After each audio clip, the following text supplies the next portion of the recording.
He's the man behind everything else. Yeah, he's the man. You're coming in. Yeah. Okay. మా directors and founder of our resource. Alright. So, ఇప్పటికే resource అంటేనే like as I just said నేను విని వచ్చి అసలేంటి consultancy దీని గురించి తెలుసుకుందాం, నలుగురికి చెప్దాము అని చెప్పి నేనొచ్చాను కాబట్టి, ఇప్పటికే మంచి పేరు సంపాదించుకున్నారు. ఇంకిక్కడ చూసేతే ఏంటి ఎక్కడైనా ఒక ఫ్లోర్ తీసుకుంటారండి నార్మల్‌గానే.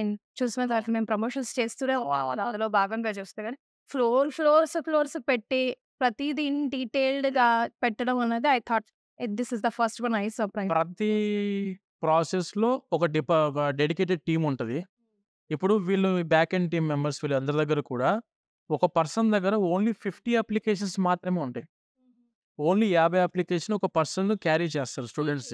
ఒక పర్సన్ ఒక 50 స్టూడెంట్స్ అప్లికేషన్స్ Okay. మాత్రమే అంటే నథింగ్ బట్ ఒక స్టూడెంట్ 5 యూనివర్సిటీస్ అప్లై చేయొచ్చు, 6 యూనివర్సిటీస్ అప్లై చేయొచ్చు.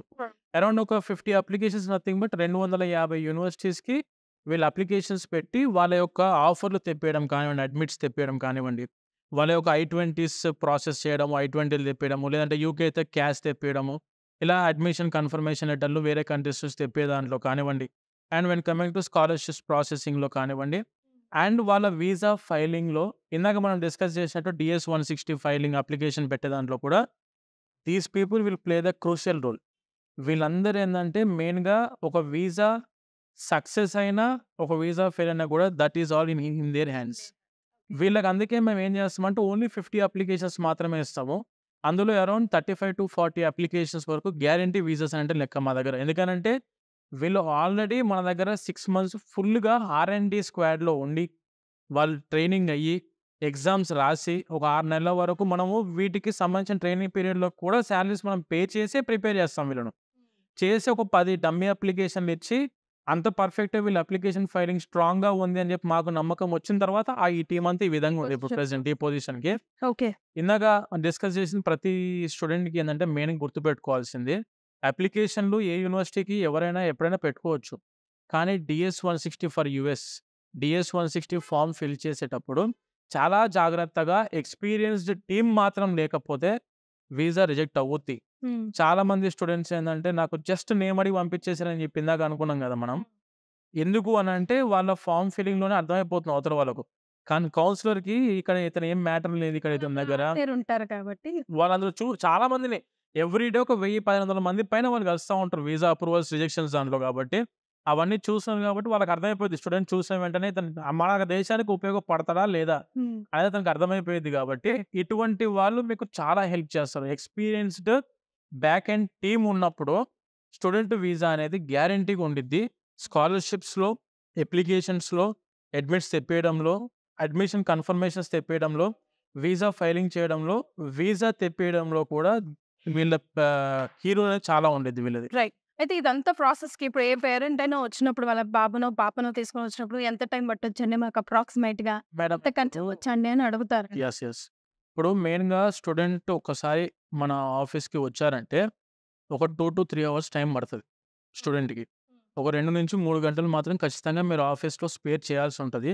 దీనివల్ల ఏం జరిగిద్దంటే, మీరు ఏ యూనివర్సిటీ అని అనుకున్నా, ఆ యూనివర్సిటీకి అప్లికేషన్స్ పెడతాం. ఏ కంట్రీ అనుకుంటే ఆ కంట్రీలో మనం యూనివర్సిటీస్‌ని వీళ్ళకు షార్ట్ లిస్ట్ చేసి ఇచ్చి, ఆ తర్వాత వీళ్ళకు ఈ టీమ్‌లో ఒక పర్సన్‌ని డెసిగ్నేట్ చేసి, వాళ్ళకు డెడికేటెడ్‌గా వాళ్ళకి అప్పజెప్పి, అసోసియేట్ చేసి వాళ్ళకి ఆ 50 అప్లికేషన్స్ ఫుల్‌ఫిల్ అయ్యేంత వరకు మళ్ళా 50 దాటితే సింగిల్ అప్లికేషన్ కూడా వాళ్ళకి ఆ సెషన్‌కి ఇవ్వం.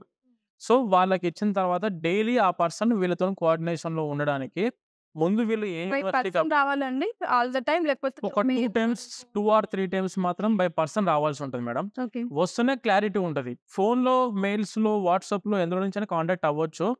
కానీ డైరెక్ట్ ఇన్ పర్సన్‌లో కలిసినప్పుడు ఏం జరిగిద్దంటే, సబ్జెక్ట్ అనేది స్టూడెంట్‌కి కూడా ఫుల్ క్లారిటీ వస్తది. మన దగ్గర నుంచి ఏందంటే ఒక స్టూడెంట్‌ది అప్లికేషన్స్ పెట్టాలంటే, వాళ్ళ రిక్వైర్డ్ డాక్యుమెంట్స్ లైక్ 10థ్, 12థ్ లేదంటే బ్యాచిలర్ ట్రాన్స్‌క్రిప్ట్స్ కానివ్వండి, పాస్‌పోర్ట్ అండ్ వాళ్ళ యొక్క పీసీ, సీఎంఎం ఇవన్నీ డాక్యుమెంట్స్ ఎట్లయితే కీ రోల్ ప్లే చేస్తాయో, మన దగ్గర కూడా చాలామంది స్టూడెంట్స్ ఇవన్నీ డాక్యుమెంట్స్ లేకుండా కొన్ని పెండింగ్ డాక్యుమెంట్స్‌తోని వస్తరు. హ్మ్. వాళ్ళకి అప్లికేషన్ పెట్టిన తర్వాత యూనివర్సిటీస్ నుంచి అవి మమ్మల్ని రిక్వెస్ట్ మోడ్‌లో వస్తుంటాయి. మనకు మెయిల్‌లో వస్తుంటాయి. ఏదో నీకు ఈ ట్రాన్స్‌క్రిప్ట్ సబ్మిట్ చేయాలని చెప్పి చాలా వరకు స్టూడెంట్స్ దగ్గర నుంచి పెండింగ్‌లో ఉంటున్నాయి. మా టీమ్ దగ్గరికి ఒక్కసారి అప్లికేషన్ ఫార్మ్ ఫిల్ అయ్యి పంచ్ మా దగ్గరికి వచ్చిందనంటే డైరెక్ట్‌గా యూనివర్సిటీస్‌కి అప్లికేషన్ పెట్టేటప్పుడు సింగిల్ డే కూడా మేము మిస్ చేయం. ఓకే. స్టూడెంట్‌కి ఏందంటే ఫార్మాట్ చాలా ఈజీగా అవ్వడానికి, ప్రాసెస్ ఈజీ అయిపోవడానికి అదే రోజు అవ్వగొట్టడానికి మేము ట్రై చేస్తాం. హుహు. ఈవెన్ డాక్యుమెంట్స్ పెండింగ్ ఉంటే ఇవ్వడానికి రావాల్సుంటది. DS-160 ఫార్మ్ ఫిల్ చేయడానికి రావాల్సుంటది. క్యాస్‌కి ఇంటర్వ్యూ ఉంటది. యూకేలో కొన్ని యూనివర్సిటీస్ ఏం చేస్తాయంటే బిఫోర్ క్యాస్ అప్రూవల్ కంటే ముందు కొన్ని యూనివర్సిటీస్ ఇంటర్వ్యూ కండక్ట్ చేస్తాయి. ఆ! ఆ ఇంటర్వ్యూ కండక్ట్ చేసినప్పుడు మాక్ ఇంటర్వ్యూస్‌కి రావాల్సుంటది. వీసా ఇంటర్వ్యూకి రావాలి స్టూడెంట్. ఓకే. ఇప్పుడు యూఎస్ఏకెళ్ళేవాడు 3 టైమ్స్ వస్తారు మామూలుగా. అడ్మిషన్ అయిపోయినాక యూనివర్సిటీ అప్లికేషన్స్ పెడతారు. పెట్టేటప్పుడు ఒకసారి రావాలి. సెకండ్‌ది వచ్చేసి ఏందంటే DS-160 ఫార్మ్ ఫిల్ చేసేటప్పుడు ఒకసారి రావాలి. అండ్ థర్డ్‌ది వచ్చేసి వీసా ఇంటర్వ్యూకి వెళ్ళే ముందు ఒకసారి మాక్ ఇంటర్వ్యూ తీసుకుంటే ఏందంటే స్టూడెంట్ కాన్ఫిడెన్స్ లెవెల్ బిల్డప్ అవుతాయి. అప్పుడు వీసా రావడానికి అవకాశం ఎక్కువుంటది. అండ్ సెకండ్‌ది యూకేకి వచ్చేసరికి ఏందంటే యూనివర్సిటీ అప్లికేషన్ అప్పుడు వస్తారు. అండ్ సెకండ్‌ది క్యాస్ ఇంటర్వ్యూ ముందు వస్తారు. ఓకే. మాక్ ఇంటర్వ్యూస్ చేసుకోవాలి కాబట్టి దానికోసం. అండ్ వీసా ఫైలింగ్ అప్పుడు ఎళ్తారు డైరెక్ట్ వీఎఫ్ఎస్‌కెళ్ళిపోతారు. అట్లా కెనడాకైనా అంతే ఒక 2 ఆర్ 3 టైమ్స్ విజిట్ ఒక స్టూడెంట్ ఇన్ పర్సన్‌గా విజిట్ అవుతే వాళ్ళకేందంటే మన వాళ్ళు ఇచ్చే ఆ బూస్టప్ ఏదైతే ఉండిద్దో దాన్ని వీసా అప్రూవల్‌కి కన్వర్ట్ చేస్తది ఎప్పుడైనా.